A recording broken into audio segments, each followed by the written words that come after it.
Dhaka medical কলেজে we are the পিপলের দুইজন representative আছে। আমি তাদেরকে সরাসরি পাঠিয়েছি, তাদেরকে জিজ্ঞাসা করেছি ঢাকা মেডিকেল কলেজে কতগুলো লাশ মূলত রয়েছে। টোটাল 691টা লাশ ঢাকা মেডিকেল কলেজে রয়েছে। মিটফোর্ড হসপিটালে আমাকে কেউ বলেছে ওখানে নাকি 450টা ডেড বডি রয়েছে। ওখানকার কর্মরত একজন ডাক্তার, যার সাথে আমি নিজে কথা বলেছি, তাকে আমি বলেছি যে আপনার ওখানে 450টা ডেড বডি আছে, এটা কি আপনি অ্যাকনলেজ করেন? বলছে আপনি এখানে 450টা ডেড বডির কথা বলছেন, আমার মর্গে আর জায়গা নেই, আমি ডেড বডি রাখতে পারতেছি না। তো আমি বললাম ওখানে আনুমানিক কয়টা ডেড বডি হতে পারে? তারা বলছে একটা বক্সের ভিতরে তারা 2-3টা করে ডেড বডি ঢুকাইছে। কয়েকটা বিষয়ে কথা বলা এই জন্য দরকার, কিছু মিস ইনফরমেশন আমাদের বাংলাদেশিদেরকে ডানে বায়ে কেউ এদিকে কনফিউজ হয়ে যাচ্ছে যে ছাত্ররা কি এই আন্দোলনকে সামনে এগিয়ে নিয়ে যাবে নাকি আন্দোলন শেষ হয়ে গেছে। আবার পাশাপাশি গভর্নমেন্টের অফিস আদালতের অবৈধ সরকারের কর্মকর্তা কর্মচারীরা বাংলাদেশের অবস্থানটাকে বহির্বিশ্বে এমন ভাবে এখন লোকজনদেরকে বুঝাচ্ছে যে বাংলাদেশের সার্বিক পরিস্থিতি বাংলাদেশ সরকারের নিয়ন্ত্রণে।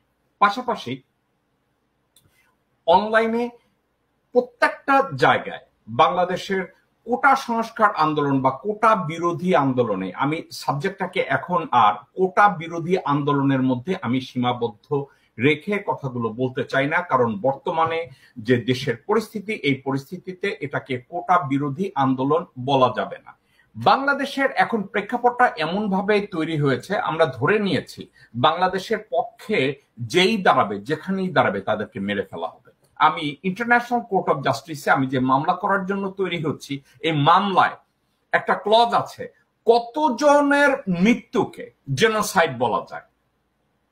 তো কিছু কিছু আইনজ্ঞ বলেছে 500 হইলে যদি একটা দেশের ক্ষমতাসীন সরকার অথবা কেউ তারা যদি গণহত্যা চালিয়ে 500-র উপরে মানুষকে হত্যা করে, নিরীহ মানুষকে হত্যা করে, যারা নন কম্বাটেন্ট এবং যারা রাজনীতির সাথে জড়িত না, এদেরকে যদি হত্যা করে, ইভেন রাজনীতিবিদদেরও মত বিরোধ থাকা রাজনীতিবিদদেরও যদি হত্যা করা হয়, তাইলেও ইন্টারন্যাশনাল কোর্ট অফ জাস্টিসের এখানে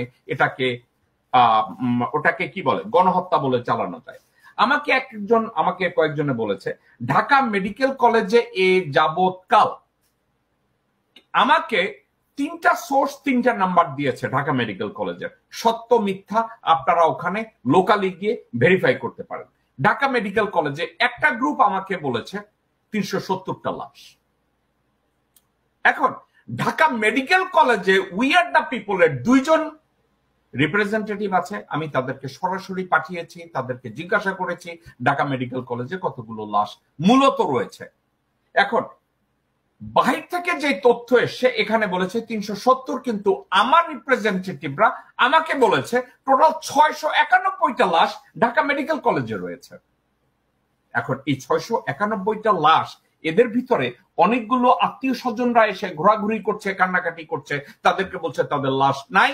এখন আমি যখন ঢাকা মেডিকেল কলেজের দুইজন শিক্ষার্থী যারা উই আর দ্য পিপলের জন্য কাজ করে, তাদেরকে আমি যখন জিজ্ঞাসা করলাম যে বাহিরে যে আত্মীয় স্বজনরা আসছে তাদেরকে কেন দেয়া হচ্ছে না, একটা কারণে, কারণ এত ভিড় হয়েছে, তারা যদি ওখানে সব লাশ দেয়া শুরু করে তাইলে ঢাকা মেডিকেল কলেজের 691টা ডেড বডি যদি বেরিয়ে আসে, তাইলে ইটসেলফ ঢাকা মেডিকেল কলেজ এটা জেনোসাইডের মধ্যে পড়ে।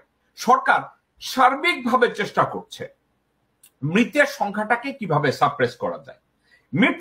মিটফোর্ড হসপিটালে আমাকে কেউ বলেছে ওখানে নাকি 450টা ডেড বডি রয়েছে। এখন মিটফোর্ড হসপিটালে 450টা ডেড বডির কথা ওখানে জানা থাকলে, ওখানকার কর্মরত একজন ডাক্তার, যার সাথে আমি নিজে কথা বলেছি, তাকে আমি বলেছি যে আপনার ওখানে 450টা ডেড বডি আছে, এটা কি আপনি অ্যাকনলেজ করেন? উনি আমাকে বলছে, উনি ওনার নামটা আমাকে দিতে চায় না, এবং অনেক জোরাজুরি করার পরে উনি ওনার নামটা আমাকে দিয়েছে। কিন্তু একটা কথা বলেছে, ভাই আপনি আমার নামটা প্রকাশের রেজাল্ট এটা হবে আমি চাকরিচ্যুত হব অথবা আমাকে মেরে ফেলা হবে। তা আমি বললাম কেন? বলছে আপনি এখানে 450টা ডেড বডির কথা বলছেন, আমার মর্গে আর জায়গা নেই, আমি ডেড বডি রাখতে পারতেছি না। তো আমি বললাম ওখানে আনুমানিক কয়টা ডেড বডি হতে পারে? তারা বলছে একটা বক্সের ভিতরে তারা 2-3টা করে ডেড বডি ঢুকাইছে। এখন আমি বলছি প্ল্যান কি? তারা এটাকে আত্মীয় স্বজনদের কাছে কি ডেড বডি গুলো দিবে, নাকি তারা গণকবর দিবে, নাকি পুড়িয়ে ফেলবে? বলছে অথরিটি বলছে তাদেরকে জানানো হবে, বাট মোস্ট পসিবলি তাদেরকে পুড়িয়ে ফেলবে। সেখানে তারা বলছে 581টা লাশ রয়েছে মিডফোর্ড হসপিটালে, ওখানে 581টা লাশ। এখন উত্তরার কুয়েত মৈত্রী হসপিটালে 60টি মৃত্যুদেহ। আমি ওখানে যখন চেক করেছি, তারা ওখানে 69টা ডেড বডির কথা বলেছে। যাত্রাবাড়ির অনাবিল হসপিটাল, এখানে 39টা মৃতদেহ রয়েছে। আমি ওনাদেরকে ফোন করি নাই। এখন আমি যদি এগুলোর কথা আমি চিন্তা করে দেখি কতগুলো ডেড বডি এবং কতগুলো লোকজন মারা গেছে বিভিন্ন জায়গায়, এর ব্যাখ্যাটা আমরা কিভাবে দাঁড় করাতে পারি? আমরা আইসিজের যে একজন প্রসিকিউটর মোহাম্মদ করিম খানের ওখানে আজকের যেই কথাগুলো আমরা বলেছি, আমি অত্যন্ত কৃতজ্ঞ যে বাংলাদেশ থেকে বহু ভাই বোনরা, বহু গার্ডিয়ানরা, অভিভাবকরা, তারা তাদের সন্তানদের মৃতদেহ, আত্মীয় স্বজনদের মৃতদেহের পিকচার, বিভিন্ন কিছু আমাকে পাঠিয়েছে। এখন আমি সবগুলো সিডির মধ্যে কম্পাইল করছি, আমি দেখি এগুলোকে আমি কিভাবে রিপ্রেজেন্ট করতে পারি। এখন আরো একটা কথা আছে,